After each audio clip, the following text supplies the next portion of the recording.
விருந்தெல்லாம் முடிஞ்சதுக்கு பிறகு இங்கே சரவணன் கூடவே பாண்டியன் 2 பேருமே இங்கே தன்னுடைய கடைக்கு போகிறாங்க. வீட்டில் இருக்க ராஜி கோமதின்னு எல்லாருமே சந்தோஷமாக இருக்க. அங்கே சரவணன் இங்கே அப்பா கிட்டே கேட்குறாங்க, என்னப்பா இது, வந்தவர் சரியாகவே பேசவே இல்லையே, அதுவும் இந்த சக்திவேல் அப்படின்னு சொல்லும்போதும் தெரியும்டா. ஆனால் காலையிலேருந்து ஏன் பழனி வந்து சொல்லிட்டு போனதுலேருந்து உன் அம்மாவை கவனிச்சியா நீ எவ்வளோ சந்தோஷமாக இருந்தான்னு? அதனால்தான் நானும் அமைதியாக இருந்தேன். கொஞ்ச நேரம் ஆகாதடா பிரச்சனை பண்ணுறதுக்கு. ஆனால் அந்த பிரச்சனையால் எத்தனை பேருடைய மனசு காயப்படணும்னு யோசிச்சு தான் அமைதியாக இருந்தேன் அப்படின்னு பாண்டியன் சொல்லிட்டு இருக்காரு. இதை கேட்ட சரவணனும் அமைதியாகவே இருக்கவுறாங்க. வீட்டில் இருக்க ராஜியும் சந்தோஷமாக இருக்கிறத பார்த்ததும் இங்கே கதிருக்குமே ரொம்ப சந்தோஷமாக இருக்குது. சரி ராஜி, நான் ட்ராவல்ஸ் கிளம்புறேன்னு சொல்லிட்டு அவர் ட்ராவல்ஸ் கிளம்புறாங்க. அப்போது கடையில் இருக்க பாண்டியன் வந்து சரவணன் கிட்ட சொல்கிறாங்க, டேய் சரவணா, அந்த கடை முக்கில் இருக்குல்ல, அதான் அவர் வீடு அப்படின்னு சொல்ல, யாருப்பா அப்படின்னு கேட்க, அதான்டா பேரு கூட சட்டுன்னு ஞாபகத்துக்கே வரமாட்டதுடா, அவர் கூட என்கிட்ட 10,000 வாங்கிட்டு போனார், இங்கே பொங்கலோட அந்த பணத்தை தரேன்னு சொன்னார், அதை தரவும் இல்லைடா அப்படின்னு சொல்ல, அதை தீபாவளியோட அந்த பணத்தை திருப்பி தரேன்னு சொன்னவர் கடை பக்கமே ஆளை காணும். நானும் ஃபோன் பண்ணி பார்த்துட்டேன், அவர் ஊரில் இல்லைன்னு சொல்லிட்டு இருந்தாங்க போல். அதுக்கப்புறம் நானும் ஃபோன் அடிக்கவும் இல்லை. நீ போய் என்ன ஏதுன்னு பார்த்துட்டு வரியா அப்படின்னு சொல்ல, சரிப்பா அப்படின்னு சரவணன் அங்கேருந்து கிளம்பி நேராக அவர் வீட்டுக்கு தான் போகிறாங்க. அங்கே போனால் அவர் வீட்டில் இல்லைன்னு தெரியுது. அதை தெரிஞ்சுக்கிட்டு சரவணன் நேராக இங்கே கடைக்கு வர, அப்பா அவர் வீட்டில் இல்லையாப்பா, வெளியே எங்கேயோ போயிருக்கதா சொல்கிறாங்க, வந்ததும் நம்மளை பார்க்க கடைக்கு வர சொல்கிறதா வீட்டில் சொன்னாங்கப்பா அப்படின்னு சொல்ல, சரிடா சரவணா நீ போய் வேலையை பாரு அப்படின்னு அனுப்பி வச்சிடறாங்க. பாண்டியனும் வேலையை பார்த்துக்கிட்டே இருக்காங்க. சரவணனுக்கு ஆர்டர் வந்திருக்கு, அந்த ஆர்டரை கொண்டு கொடுக்கணும், டெலிவரி செய்யணும்னு சொல்லிட்டு சரவணன் அங்கேருந்து கிளம்பி போயிட்டுருக்காங்க. போயிட்டுருக்க வழியில தான் பெரிய அதிர்ச்சியாகவே இங்கே சரவணனுக்கு அமைய செய்து. இங்கே எந்த ஆளை போயிட்டு பார்த்துட்டு வரணும்னு சொன்னாரோ அவர் தான் அங்கே நின்றுட்டுருக்காரு. ஆனால் தங்கமயில் கூட பேசிக்கிட்டு இருக்காரு.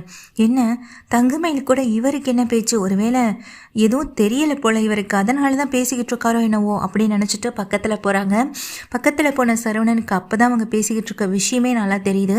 தங்கமயில் வந்து ஏற்கனவே நிறைய பொய் சொல்லி குடும்பத்தில் நிறைய பிரச்சனைகள் ஆனதுனால தீபாவளி சமயத்தில் தனக்கு சீர் செய்யணும்னு அந்த 10,000 ரூபாய் பணத்தை எடுத்தது திரும்பி அதை அவங்க அப்பா வைக்கவே இல்லை. மாணிக்கமும் இந்த விஷயமும் வீட்டில் தெரிஞ்சால் இன்னமும் பெரிய கோவப்படுவாங்கன்னு நினச்சிட்டு இருக்கேன் எங்கள் தங்கமயில்.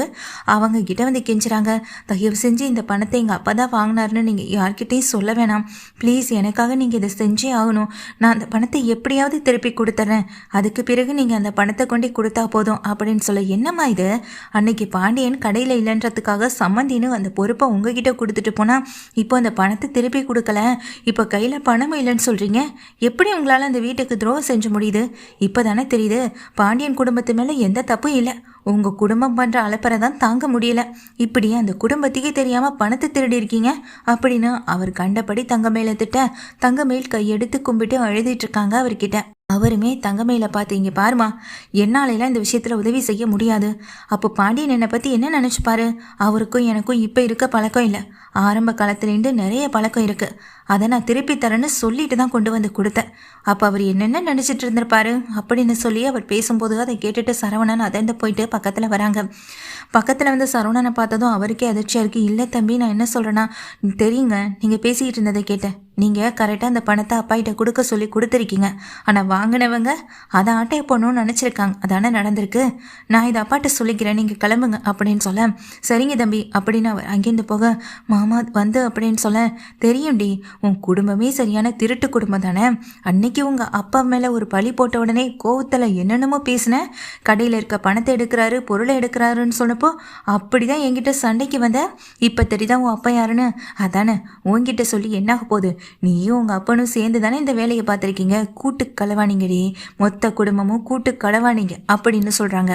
இங்கே சரவணன் இதை கேட்ட தங்கமயில், மாமா ஏன் மாமா இப்படியெல்லாம் பேசுகிறீங்க, நான் அப்பா கிட்ட சொன்னேன் மாமா, ஆனால் அவர் தான் என் பேச்சை இங்கே துளி கூட கேட்கவே இல்லைன்னு சொல்ல, மயில் இனிமேல் அந்த பேரை சொல்லி கூப்பிட கூட எனக்கு பிடிக்கவே இல்லை, இங்கே பாரு, இனிமே என் கடை பக்கமோ இல்லை என் கூட சேர்ந்து வாழணும்னு ஒரு ட்ராமா பண்ணிட்டு வந்து நிப்பியே, அந்த மாதிரி ஏதாவது பண்ணினேன் அப்புறம் இந்த சரவணனுடைய கோவத்தை அன்னைக்கு தான் நீ முழுசாக பார்ப்ப, ஒழுங்கு மரியாதையாக இந்த 10,000 பணத்தை கொண்டு வந்து எங்கள் அப்பா கையில் கொடுத்துட்டு திரும்பி பார்க்காம போயிட்டே இருக்கணும் அப்படின்னு சொல்ல, இதெல்லாம் கேட்டுட்டு தங்கமயிலும் மாமா மாமான்னு சொல்லி கொஞ்சிறாங்க கெஞ்சுறாங்க அழுகிறாங்க. ஆனால் சரவணன் துளி கூட காதலை வாங்கவே இல்லை. நேராக அங்கேருந்து கிளம்பி இங்கே நேராக மாணிக்கத்தை பார்க்குறதுக்காகவே போயிடுறாங்க. டெலிவரி முடிச்சுட்டு வரேன்னு சொன்னவன் இன்னும் வரலையேன்னு இங்கே பாண்டியனுக்கு டெலிவரி ஆர்டர் நிறைய வந்துகிட்டே இருக்கு, கொடுக்க போக ஆள் இல்லை, என்ன பண்ணுறதுன்னு தெரியாமல் தவிச்சிட்டு இருக்காரு. அந்த நேரத்தில் இங்கேருந்து கிளம்பி போன சரவணன் மாணிக்க வீட்டுக்கு போக ஏன் மாப்பிள்ளை வந்திருக்காரு அப்படின்னு அங்கே இருக்க மாணிக்கம் சொல்ல, நம்ம பொண்ணை கூட்டிகிட்டு போகிறதுக்காக தாங்க வந்திருப்பாருன்னு அங்கே பாக்கியம் ரொம்ப சந்தோஷத்தோடு வெளியே ஓடி வராங்க. சுடரும் வாங்க மாமா அப்படின்னு சொல்ல, நான் ஒன்றும் இந்த வீட்டுக்கு வந்து உட்காந்து உங்ககிட்ட சமாதானம் பேசிட்டு போகிறதுக்காக வரல. எங்கள் அப்பா கிட்டேருந்து திருடிட்டு போன 10,000 பணத்தை நான் திருப்பி வாங்கிட்டு போகலான் தான் வந்தேன்.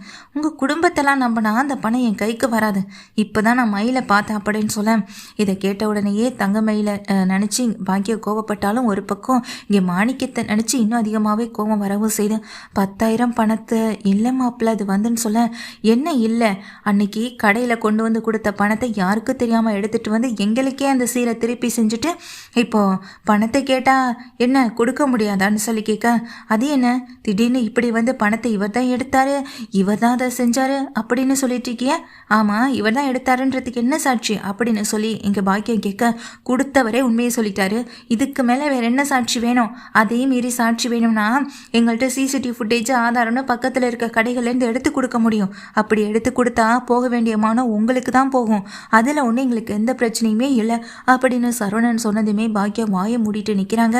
மாணிக்கமோ மாப்பிள்ளை அப்படின்னு பேச வரும்போது, மாப்பிள்ளையா யாருக்கு யார் மாப்பிள்ளை, இனி மாப்பிள்ளை அப்படி இப்படின்னு உறவு முறை கொண்டாடிட்டு வர வேலையெல்லாம் வேணாம், எனக்கும் உன் பொண்ணுக்கும் தான் ஒன்றுமே இல்லைன்னு ஆகி போயிடுச்சு, இதுக்கப்புறம் என்னையா மாப்பிள்ளை வேண்டி கிடக்குன்னு அப்பா சரவணன் திட்டமும் செய்கிறாங்க. இப்போது அங்கே கடையில் வெயிட் பண்ணிகிட்டு இருக்க பாண்டியன் சரவணனுக்கு ஃபோன் பண்ணிகிட்டே இருக்காரு. சரவணன் கால் அட்டன் பண்ணவே இல்லை. பாண்டியனுக்கு ஒன்றுமே புரியலை, ரொம்ப ஒரு யோசனையோடு நின்றுட்டுருக்காங்க. இங்கே சரவணன் கண்ணா பின்னான்னு திட்டுறாங்க. இனி இன்னொரு தடவை எங்கள் அப்பா பேரை சொல்லி வெளியே எங்கேயாவது கடன் வாங்குறது, அப்புறம் கடையில் வந்து ஆட்டையை போட்ட பணம், இது எல்லாத்தையும் திருப்பி கொடுக்கணும், இல்லைனா நடக்கிறதே வேற.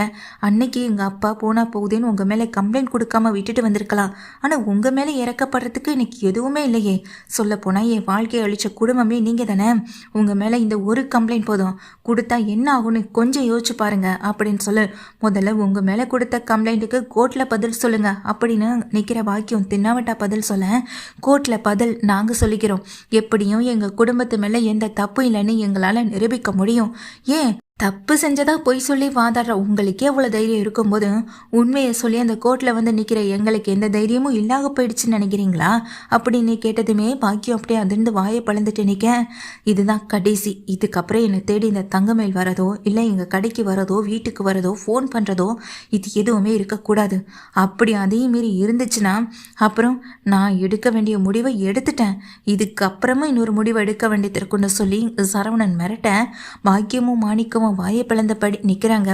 வீட்டை விட்டு சரவணன் வெளியே போகிற நேரத்தில் தங்கமேல் அழுதுகிட்டே உள்ளே வராங்க. மாமா அப்படின்னு இங்கே தங்கமேல் சந்தோஷத்தோட சரவணனை பார்க்க இங்கே ஒரு பக்கமாக உதறி தள்ளிட்டு சரவணன் வேகமாக வண்டி எடுத்துகிட்டு கிளம்பி போகவும் செய்கிறாங்க. சரவணன் கிளம்பி போன பிறகு தங்கமேல் அழுதுகிட்டே வீட்டுக்குள்ளே வர, அம்மா என்னாச்சு, மாமா வந்துட்டு போகிறாங்க, என்னை கூட்டிகிட்டு போகலான்னு வந்தாங்களா அப்படின்னு திரும்ப அதை கேட்க, ஏண்டி இப்படி முட்டாள்தனமாக பேசுகிறேன், இவ்வளோ பிரச்சனைக்கு அப்புறம் அந்த வீட்டுக்கு உன்னை கூட்டிகிட்டு போவான்னு வேற நினைக்கிறியா, வீட்டுக்கு வந்து உங்கள் அப்பா எடுத்த பணத்துக்கு கேள்வி கேட்டுட்டு போகிறான், ஆமாம் அந்த கடையில் வேலை பார்த்ததுக்கு சம்பளம்னு தான் ஒன்று கொடுக்கல, ஏன் அந்த 10,000 பணத்தை எடுத்ததில் என்னவா, 10,000 பணத்தை திருப்பி கேட்டால் அதை திருப்பி கொடுத்துருவோமா, நாம் கொடுக்குற அளவுக்கு நம்ம கையில் எங்கடி காசு இருக்குது அப்படின்னே பாக்கியம் சொல்கிறாங்க. இதை கேட்டேன் தங்கமேலும், ஏமா நீயும் புரிஞ்சுக்காம ஏமா அப்படி திட்டிகிட்டு இருக்குன்னு சொல்ல, பின்ன என்னடி தீபாவளி சீர் செய்ய காசு இல்லை, அந்த வீட்டில் நீயும் இருக்க உனக்கு செய்யணும்னு தானே உன் அப்பா இதெல்லாம் செஞ்சாரு, நீ எதுக்கடி தேவையில்லாத விஷயத்துலலாம் இப்போ தலையிட்டு பெரிய பிரச்சனை எடுத்து விட்டுட்டு இருக்குன்னு சொல்ல, எதுமா தேவையில்லாத விஷயம், திரும்ப இந்த விஷயம் வீட்டுக்கு தெரியக்கூடாதுன்னு நினச்சேன், ஆனால் அது ஏன் மூலமாகவே மாமாவுக்கு தெரிஞ்சு போச்சு, அந்த கோவத்தில் தான் அவங்களும் இப்போ வந்து பேசிட்டு போகிறாங்கன்னு எங்கள் தங்கமேல் அழுதுகிட்டே பேசேன். அக்கா நீ வாக்கா உள்ளே போகலான்னு சுடர் தங்கமேலை கூட்டிகிட்டு உள்ளே போகிறாங்க. இந்த மாதிரி ஒரு முட்டாளை வச்சுக்கிட்டும் இந்த மாதிரி ஒன்றுத்துக்கும் உதவாத ஒன்றையை வச்சுக்கிட்டோம் எங்கே இந்த வாழ்க்கையை நான் நல்லா கொண்டு போகிறது, இவன் வாழ்க்கையும் சரி பண்ண முடியாது நாம் வாழ்க்கையும் சரியாக போகிறதில்ல அப்படின்னு பாக்கி அப்படியே தலையில் அடிச்சுட்டு கீழே உட்காந்துடுறாங்க. 10,000 பணத்துக்கு என்ன பண்ணுவேன்னு இங்கே ஒரு மாதிரியான யோசனையில் நின்றுக்கிட்டு இருக்காங்க. இங்கே மாணிக்கமும்